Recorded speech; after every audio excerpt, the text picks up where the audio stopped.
5G is fast, but 5G phones are expensive and kind of overpriced too. But Xiaomi recently launched this phone, the Redmi 12 5G, for a starting price of 11,000 rupees in India, and this might just be the best budget 5G phone that you can get right now. It comes with the newer and more powerful Snapdragon 4 Gen 2 chipset along with a glass design, a 6.7 inches Full HD screen and a big 5000 mAh battery, so quite a good spec sheet to be honest. But the question is, does the Redmi 12's real-life usage live up to the specs that it offers? Well, let's find that out in this video right here. By the way, Redmi also launched the 4G variant of the Redmi 12 with an even cheaper price tag and downgraded specs. Anyway, inside the box you get basic things like a transparent case, a SIM ejector tool, a 22.5-watt charger and a USB Type-C to Type-A cable. Okay, one of the biggest highlights of the Redmi 12 5G has to be in the performance department. As I mentioned earlier, the Redmi 12 5G features the Snapdragon 4 Gen 2 chipset.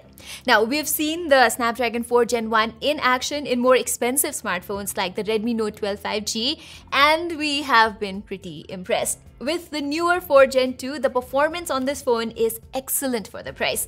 Usually with budget phones, slower app opening time and sluggish performance are a given, but not with the Redmi 12 5G.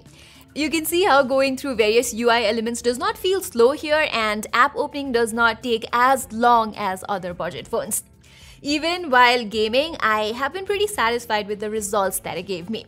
I tested Genshin Impact on this phone at low settings, of course, but look at the stability it gave me, 99%, and the average FPS was 30, which is awesome for a phone of this price range. I have to admit that sometimes the game would lag a bit in the middle, but for a budget phone, it's not bad. Likewise, game like Pubg Run with 100% stability in smooth plus ultra settings, providing an average of 40 FPS, and trust me, the gameplay is smooth. Redmi has also included a gyroscope to optimize the screen orientation and help players aim better in Pubg, so that's nice, and for the most part, it works well. The Redmi 12 5G is not optimized for higher FPS gameplay though, which I guess is to be expected from a budget phone. The max FPS you can get here is 60 in games like Call of Duty, while I could get around 30 to 40 FPS max in games like Asphalt 9 and Injustice 2, all of which I think are fairly acceptable. The Snapdragon 4 Gen 2 is still a new chipset, so with further updates and optimization, I am hoping for the gaming performance to improve even more. Moving on, I like the design of this thing too. I would not say it's unique or anything, but the color options here are refreshing, and it's a Gorilla Glass back, so it feels more premium than other plastic-ridden budget phones. I also like how Redmi has managed to keep the looks quite minimal here.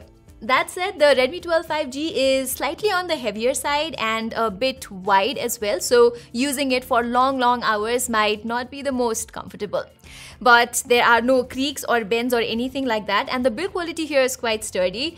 Plus, you get IP53 splash resistance too, so I would not complain much. Redmi has also included features like a headphone jack and an IR blaster, and the fingerprint sensor here is fast and accurate too, so no complaints on that part as well. Over onto the front, there's a 6.7 inches Full HD IPS LCD screen whose quality is good enough for watching YouTube videos and such. And the UI elements look sharp too, with no issues at all. But I have to say that this is not the most vibrant display, and you can notice some color shifts while tilting it to different angles, but looking at its price tag, I can let that slip. It has Wide1L1 certification too, and you can stream full HD content on OTT platforms like Prime Video and Netflix. And because it has a 90Hz refresh rate, scrolling through the UI or browsing web pages does not feel stuttery either. In terms of brightness, it has a typical 450 nits, which is more than enough for indoor usage, but outdoors in extremely sunny environments, visibility is not that great. The quality of its single speaker is just average though.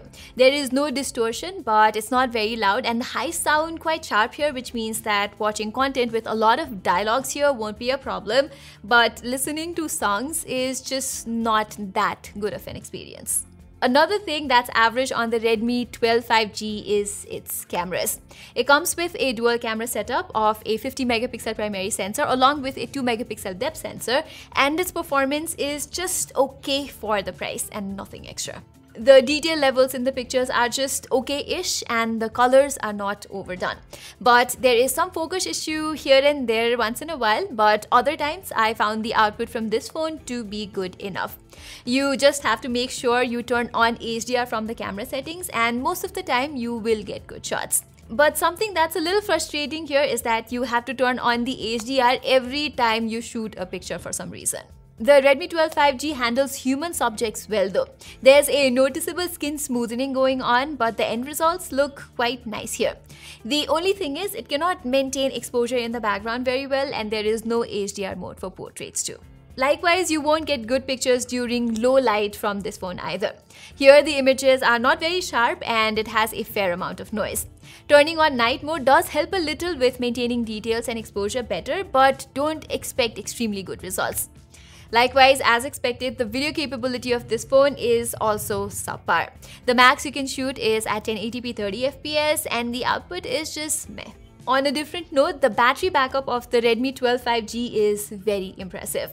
First of all, it has a 5000 mAh battery, which itself is remarkably enduring, and then the 4nm based Snapdragon 4 Gen 2 helps with better efficiency.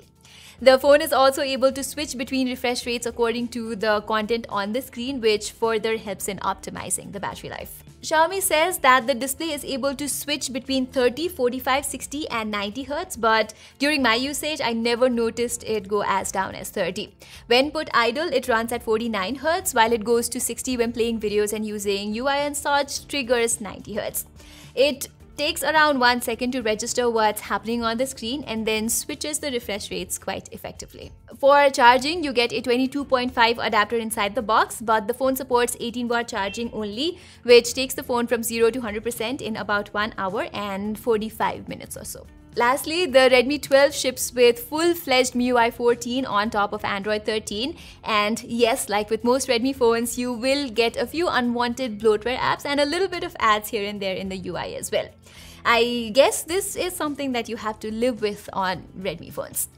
Regarding updates, Xiaomi has not been upfront about exactly how many years of updates the Redmi 12 5G will receive, but since this is a budget phone, I am guessing you will probably receive one major Android update and nothing more.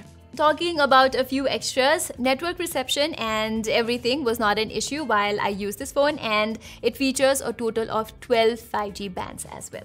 Okay, so do I recommend the Redmi 12 5G? Well, yes, if you are under a tight, strict budget and if you want a 5G phone that does not make a lot of compromises, then definitely yes. I think it delivers what it is meant to deliver, a decent device with 5G at an affordable price. It also gets all the basics right with a good design, fast performance, acceptable display quality, usable cameras, and enduring battery life. So yeah, definitely up for my recommendation as an all-rounder budget 5G phone. So everybody, that was all for my unboxing and full review of the recently launched Redmi 12 5G. This unit was sent to us by Redmi India, but no editorial input from their side has been incorporated on this review whatsoever. Saying this, I hope you enjoyed the video, and if you did, don't forget to hit subscribe and the bell icon as well. Till then, I'm Pratima and I'll see you in my next video.